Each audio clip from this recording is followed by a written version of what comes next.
Chris and Brandon here with the Kabuki Strength team, and we're gonna go through shoulder rolling sequence. This is the very first in our shoulder rolling sequence, where we do some very basic movements about the shoulder to improve stability. And we're doing this in a closed chain fashion. It's gonna help improve joint centration and performance.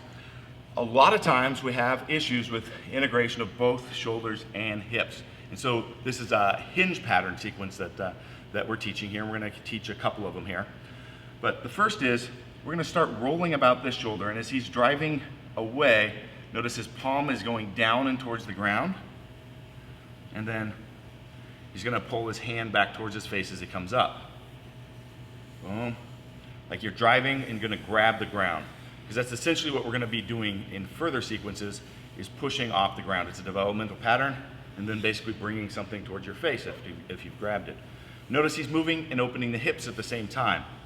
So this, there's no rotation about this. So we want that braced, rigid core, stacked shoulders. We don't want to have the shoulders escaping up towards the head. And so we can cue this and actually make this a little bit harder if I push my hand. And I'm actually not going to push on this shoulder. I'm going to push mid-back here, right in the center of his back, and push against this hip, and he's going to fight me. Boom, boom, boom, boom, boom, boom, boom, boom. And then once he gets out, I will grab and make him pull it closed. So if you've got somebody to help you, you don't need to do this, but this is a great cueing pattern to help teach where you're driving from up front, and then back closed. You can play around with doing this with the feet together or full open hip. So let's go ahead and open the hip there. Boom, and then back.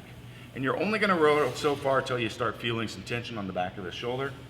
You can see Brandon's been doing this for a little bit. He's starting to fatigue. The shoulders are less stacked above each other, and he's caving in here a little bit. So we want to cue him. There we go. Separate. Boom. So this is, again, basic hinge patterning, shoulder rolling from a sideline position.